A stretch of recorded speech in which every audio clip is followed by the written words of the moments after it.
Zardari mafia को political वो चाहिए थी, को माइलेज, वो नहीं, सेंसस ठीक नहीं हुआ। भाई तुमने किया था। मैंने सीसीआई की मीटिंग में मुराद अली शाह से पूछा था कि ज़रा मुझे लिख के बता दें कि उसमें गलती क्या थी। मैं तो प्लान लेके गया था और मिनिस्ट्री ऑफ प्लानिंग के साथ एक कमेटी बनी थी जिसमें हम सब थे, अमीन भाई भी थे, डॉक्टर फहमीदा भी थी, डॉक्टर जुबैदा जलाल भी थी, कादरी साहब भी थे। कैबिनेट कमेटी बनी थी कि इसके ऊपर डिस्कशन करें। हमने बड़ी मीटिंग की, सारी मिनिस्ट्री ऑफ स्टेटिस्टिक्स जो भी सारे हैं रेलिवेंट अथॉरिटीज़, नादरा, सारा, election commission, all of that. अब जब सेंसस के हमने करा दिया, 5 अरब रुपए एलोकेट कर दिए और हमने कहा कि अगला इलेक्शन से पहले हम सेंसस करा देंगे, और अप्रूव कर दिया कैबिनेट ने, फिर हाउस में भी अप्रूव हो गया। अब वो हुआ क्या उसका? मैं उसके ऊपर आप बात ही नहीं कर रहे। अब बड़ी आपको कराची की फिक्र है। देखें, कराची में, बल्कि सिंध में, बल्कि पूरे पाकिस्तान में अब एक जमात है जो पाकिस्तान का और पाकिस्तानियों की फलाह बहबूद का के बारे में सोचती है और ख्याल करती है। जब वो जमात, इमरान खान की जमात, तहरीक इंसाफ जब पावर में आई, हमारी जमात, हमने सलानी के साथ भी मिलके हमने कहा कि कोई भूखा ना सोए प्रोग्राम शुरू किया। हम हर तबके के लोगों को केटर करना, हम हर एक को हमें एक का हमें ख्याल है। वो घर बने, वो सारा प्लान हुआ और इन्होंने जो हरकतें की है वो आप नजर आते हैं। बिजली भी हमने जो जिस तरह रेट्स रखाए थे दुकानदारों के लिए, वो भी आपके सामने है। तो ये ख्याल दिमाग से निकलते हैं। मुल्क में एक जमात है, सियासी जमात, जिसका नाम तहरीक इंसाफ है, बाकी सारी ये ख़ानदानी माफियाज हैं, ऑल, सब के सब एक तरफ खड़े हुए हैं। अच्छा जी, अब आ जाएं आप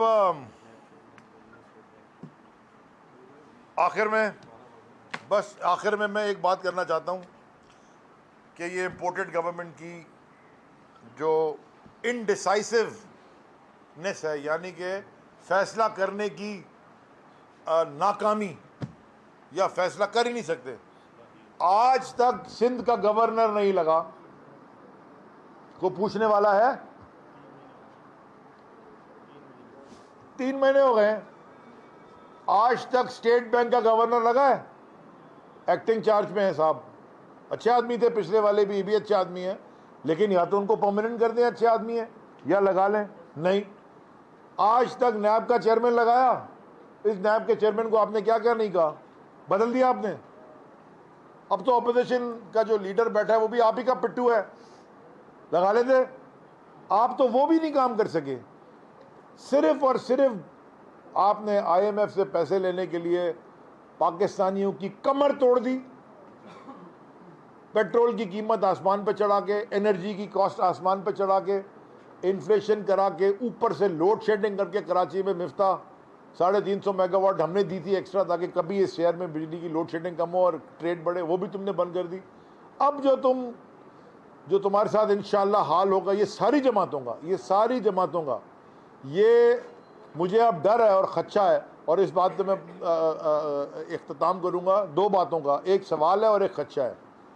खदशा मुझे ये है कि जल्दी से आपको बड़े बड़े लीडरान की कमर में दर्द नज़र आएगा, किसी के हाथ में लाठी नज़र आ जाएगी, ऐसे ऐसे ओहो मुझसे चला नहीं जा रहा, कोई व्हील चेयर पर आ जाएगा, किसी को कोविड हो जाएगा, को पता नहीं क्या हो जाएगा, कोई सारी दुनिया की बीमारियां भी हो जाएंगी। और ये सारी वो बीमारियां होंगी जिसका पाकिस्तान में तो क्या, लंदन में भी कोई इलाज नहीं है। जैसे पाकिस्तान में तो क्या, लंदन में कोई प्रॉपर्टी नहीं थी ना, अब इनका इलाज ही नहीं होगा। तो ये बोलेंगे जी पता नहीं एक दुनिया में मुल्क है अमेरिका, वहाँ इलाज है, या लंदन के एक अस्पताल, पूरे दुनिया में बस वही अस्पताल करता है इलाज, क्योंकि इनकी प्रॉपर्टियाँ वहाँ हैं और ये सारे वहाँ भागने की तैयारी करेंगे। नंबर 2, मैं शहबाज शरीफ तुमसे सवाल पूछना चाहता हूँ। इस्तीफ़ा मॉरल अथॉरिटी खो चुके हो, तो इस्तीफ़ा इज्जत से खुद दोगे या फिर के बाद देखें क्या होगा। और आखिरी बात फिर मैं कह रहा हूँ, मीडिया वाले रिकॉर्ड कर ले ताकि मेरा बाद में मजाक उड़ाएं। अल्लाह के शुक्र है, इज्जत रख लेता है वतू से मंतशा वतुल मंतशा। तलत भाई ख़ास तौर आप सुन ले, आप पूछेंगे, मैं कह रहा हूँ, आसिफ जरदारी, जो तुमने हमारे सूबे की आवाम के साथ किया है, इंशाअल्लाह, मैं कोई आए ना आए, मैं अकेला भी रह गया ना, मैंने भी इमरान खान से इंस्पिरेशन ली है, मैं तुम्हारे पीछे आ रहा हूँ। पूरे सिंध में और इंशाल्लाह अगली हुकूमत में तहरीक इंसाफ की तुम्हें सिंध में बना के दिखाऊंगा इंशाल्लाह। और खान साहब की क़यादत में हमें बिल्कुल डर नहीं लगता। हमारी ज़िंदगी मौत अल्लाह के हाथ में है। हम डायरेक्ट तुम्हारे पीछे आ रहा हूँ। एक एक केस तुम्हारा मैं रोज़ बैठ के अगर मुझे करना पड़े, तुम्हारे न्यूयॉर्क के अपार्टमेंट से लेके और मीर मुर्तज़ा के कत्ल तक, मैं रोज़ कौम को याद दिलाऊंगा कि तुम चीज़ क्या हो, कि बेम्बिनो सिनेमा के जाली टिकट बेचते हुए ब्लैक तुम कहाँ पहुँच गए। I am coming after you buddy, so watch me. हाँ, जलसा 2 जलसे होने जा रहे जी। खान साहब आ रहे हैं कराची, 20 तारीख को हैदराबाद में ग्रैंड जलसा कर रहे हैं और इंशाल्लाह 21 तारीख को कराची में। हमने पहले सोचा था कि हम 4-5 जलसे करेंगे कराची में, 22 तारीख को, सॉरी 21 तारीख को हैदराबाद और 22 तारीख को कराची। हमने पहले सोचा था कि हमारी पूरी टीम का ये ख्याल था कि हम, क्योंकि लोकल बॉडीज़ हो रहे हैं, जलसे करेंगे। लेकिन कल रात की माशाल्लाह जो स्वीपिंग विक्ट्री है, क्लीन स्वीप के बाद, अब हमने कहा है कि हम एक बड़ा पावर शो करेंगे इंशाल्लाह 22 तारीख को कराची में। आज से मैं पूरी तारीख को पूरे कराची को दावत दे रहा हूँ। 21 को इंशाल्लाह हैदराबाद में और 22 को इंशाल्लाह कराची में। जना पर 21 और 22, 21 को जना हैदराबाद रहा हूँ और 22 को बड़ा और कराची। कहाँ होगा? तसी कर लें, 21 को हैदराबाद और 22 को कराची। 21 को हैदराबाद और 22 को कराची। जना उससे बड़ी जगह दिखा दे तो वहाँ कर लेते हैं। आप में से कोई उससे बड़ी जगह बता दे जहाँ शहर के बीच में। हाँ, समंदर में तो पानी अभी और बढ़ रहा है। बारिश है। जी माशाल्लाह इतनी बड़ी बातें हुई हैं, आपको यकीनन मुबारकबाद हो, बड़ी विक्ट्री मिली है कल पंजाब में।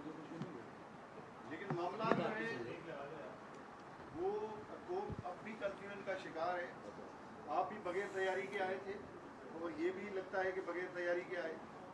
अब क्या प्लान है, किस तरह पाकिस्तान की मईशत को किस तरह मसाइल से निकालेंगे? अब भी आपके पास कोई टीम तो नजर नहीं आती सिवाय खान साहब।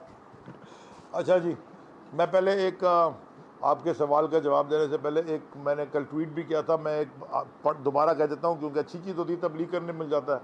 मौला अली का कॉल है कि तुम्हारी ज़िंदगी 2 दिन के ऊपर मुश्तमिल है, एक दिन जो तुम्हारे हक़ में है और एक दिन जो तुम्हारे ख़िलाफ़ है। जो दिन तुम्हारे हक़ में है उस दिन गुरूर नहीं करना। तो हम अल्लाह पाक के सामने अपना सर झुका के शुक्र करते हैं ह्यूमिलिटी से कि उसने हमें इज़्ज़त दी। वतुज़ मंतशाह वतुज़िल्ल मंतशाह मैंने शुरू में कहा था। और दूसरा, जो दिन तुम्हारे ख़िलाफ़ है उस दिन सब्र करना। तो ये मुझे बताएं, इमरान खान की ज़िंदगी का तज्ज़िया करें अगर आप, तो इमरान खान ने अपनी ज़िंदगी में बड़ा सब्र किया है।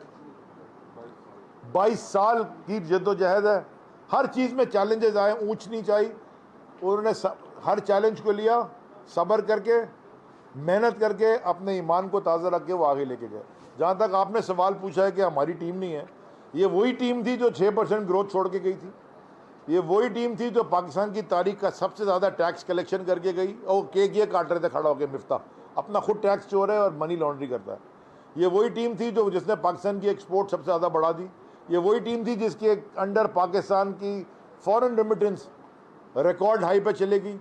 ये वही टीम थी जिसके अंदर स्टेट ओन एंटरप्राइजेस तब्दील हो गई और प्रॉफिटेबल हो गई, नुकसान से। बहुत सारी नहीं हुई, बहुत सारी हुई। ये वही टीम थी जो लार्ज स्केल मैन्युफैक्चरिंग जिसमें पाकिस्तान में बढ़ गई। ये वही टीम थी जिसमें पाकिस्तान की तारीख में हाईएस्ट एम्प्लॉयमेंट रेट बढ़ी। ये वही टीम थी। अब इससे अच्छी टीम अगर तो आपको चाहिए तो आप बता दें कहाँ से ले आऊँगा। जी भाई, में भी कराची वालों ने आप दोनों साथ पूछ लो। एतमाद जाहिर किया, अभी भी आपने भरपूर अपील की आवाम से वोट देने के लिए। पर जो 1100 अरब की बात कर लें, 18 के बाद आप 3-4 साल वफाकी हुकूमत में भी रहे, कराची के हालात तो फिर भी नहीं बदले। अगर ग्राउंड रियलिटी की बात करें, मुझे यकीन है आपके पास 1100 अरब के बड़े रीजन होंगे, उसके दलाइल होंगे। पर अगर ग्राउंड रियलिटीज़ की बात कर लें तो आज भी सड़कें टूटी हुई हैं, आज भी सड़कें टूटी हुई हैं, ट्रांसपोर्ट नहीं है, 10 मसाइल हैं। तो इस बार फिर आपने कौन से अपील की है वोट देने की, कैसे एतमाद किया जाए? दोनों का जवाब दे दूंगा। फेज 1 में भी आपने काफी दावे किए थे कि पीटीआई जीतेगी, लेकिन पीपल्स पार्टी भारी अक्सरियत से जीती है। पहला मरहला जो है, दूसरा मरहला शुरू होने जा रहा है, इसमें भी आप दावे कर रहे हैं, तो लगता है कि आपको पीटीआई भारी अक्सरियत से जीत पाएगी? पहले आपके सवाल का जवाब दे देता हूँ। मुझे ज़रा बता दें कि फेज़ 1 में मैंने कहाँ बैठ के दावा किया था कि हम जीतेंगे। मैंने ना बता दें मुझे, कोई मेरी प्रेस कॉन्फ्रेंस, कोई ट्वीट ही बता दें। मैंने ये कहा था फेज़ 1 ये इब्तदा है, इंतहा नहीं है। सिंध में हमने कदम रखा है।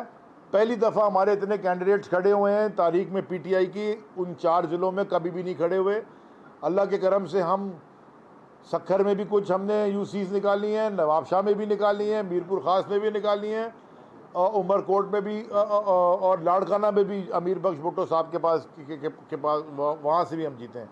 बहुत सारे ना जीते, लेकिन हमारा फुटप्रिंट आ गया है। दादू में आज हम 20 से ऊपर, अभी जो ये फेज़ 2 है, अनकंटेस्टेड आ चुके हैं। हाँ, पीपल्स पार्टी भी आई है, लेकिन वो उनका गढ़ है, सीएम वहाँ का है, लेकिन हम वहाँ 20 अनकंटेस्टेड हम आ चुके हैं।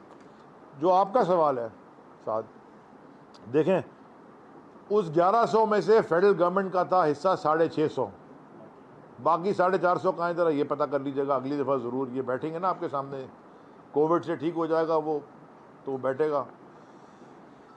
जो 650 था, तो जो आपको मैंने ये जो अभी आप देखें, ये रोडें बनाने का काम, कचरा उठाने का काम, नाले बनाने का काम, ट्रांसपोर्ट चलाने का काम, ये हमारा नहीं है, फेडरल गवर्नमेंट का नहीं है, ये एनएफसी अवार्ड के थ्रू सूबे को मिलते हैं, सूबों ने करना है। मुझे बताएं, इस शहर में 15 साल से ये हुकूमत करते आए, उससे पहले 30 साल से वो दूसरे करते आए थे आपके।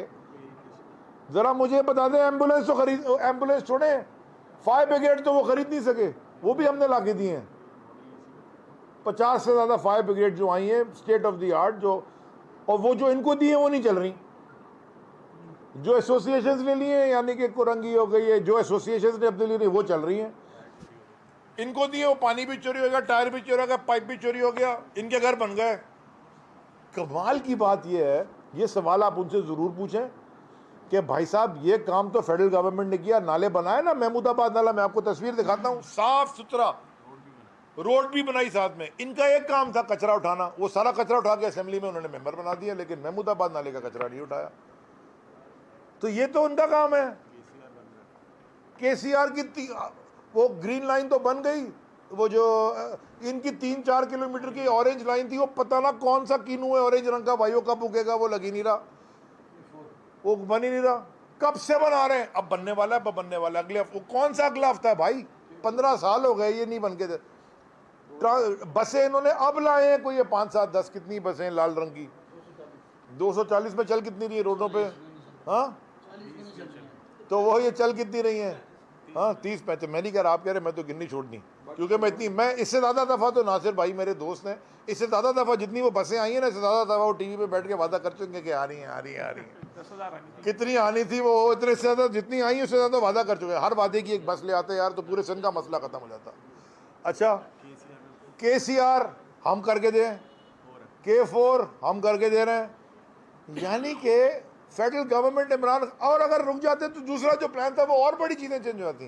देखिए, कराची ने इमरान खान को, तहरीक इंसाफ को मोहब्बत दी है, और ये पता है चेयरमैन इमरान खान साहब को और प्राइम मिनिस्टर, मैं तो सब कहते हैं ना, एक ये आजकल एक्स बड़ा चल रहा है, एक्स, ओ भाई एक्स नहीं, नेक्स्ट प्राइम मिनिस्टर को आप ऐसी तलत एक्स कर रहा होता, मैं कह रहा हूँ नेक्स्ट प्राइम मिनिस्टर, यार एक्स प्राइम मिनिस्टर नहीं बोलो। तो ये अल्हम्दुलिल्लाह जो नेक्स्ट प्राइम मिनिस्टर हैं दोबारा पाकिस्तान के, वो कराची को इंशाल्लाह हम एक state of the art city बना के छोड़ेंगे, उसके बगैर पाकिस्तान की है ही नहीं फ्यूचर। और मेरी मिनिस्ट्री के अंदर सीपैक के अंदर $3.5 अरब का प्रोजेक्ट हमने साइन किया, जो सीपैक के अंदर चला गया। सारी दुनिया ने ट्वीट किया, बाहर के अखबारों ने क्या की, तो गेम चेंजर है फॉर कराची। ये जो बैक वाटर्स ऑफ केपीटी में जो जहाँ कीचड़ है सारी, वो जो वो जो पूरा एक कराची कोस्टल डेवलपमेंट जोन बन रहा है, वो उसके ऊपर उन्होंने काम ही रोक दिया है। भाई आपका उसमें पैसा भी नहीं लग रहा, कुछ भी नहीं। वो चाइनीज कह रहे हैं हम आके बनाएंगे, $3.5 अरब लगाएंगे, हम पोर्ट भी बना देंगे, एक्सपेंशन, वो कोई काम ही नहीं उसमें हो रहा। तलत भाई, जश्न मनाया जा रहा है जो पंजाब के ज़मीनी इलेक्शन पीटीआई ने जीते हैं, तो एक जानबदार जो इलेक्शन कमीशन है, हमेशा से इमरान खान के बयानी में ये बात रही है कि वो जानबदार है, तो उसकी सरप्राइज में कराए गए इलेक्शन को आज किस तरह से आपको खुशियाँ मना रहे हैं कि हम जीते। और दूसरा ये तजिया निगार ये कहते हैं कि जो नून लीग है उसकी स्ट्रेटजी जो थी वो ये गलत थी कि जो लूटे हैं उनको टिकट दिए। तो आपका मौक़िफ़ इस हवाले से, दोनों सवालों के हवाले से। देखें, दूसरे सवाल का जवाब ये है, कि PML नून इन्ना राजून उनकी स्ट्रैटेजी आप उनसे पूछे, मेरा क्या काम है, मुझसे तो नहीं पूछ रहे वो। नंबर 1, हमसे तो पूछ के टिकट नहीं दिया। और जो आपने क्या, मैंने तो आपसे पहले कह दिया, पाकिस्तान की सारे चोर और सारी फोर्सेज एक तरफ, इमरान खान और तहरीक इंसाफ एक तरफ, अल्लाह ने जिताया। तो ये तो बड़ा आसान है, जल्दी से। वह इलेक्शन कमीशन भी उनके साथ बायस है ना, हम तो कह रहे हैं, इसमें छुपने की क्या बात है। और कल जो सेलिब्रेशन थी ना पंजाब वाली, वो यहाँ की प्रैक्टिस थी, क्योंकि इंशाल्लाह 24 को भी होगी और 27 को महमूद मौलवी जब जीतेंगे दोबारा होगी। लास्ट ये आपको वक्त बताएगा, लेकिन हम तो यहाँ इस्तीफा दे के बैठे हैं अगले इंतखाबात।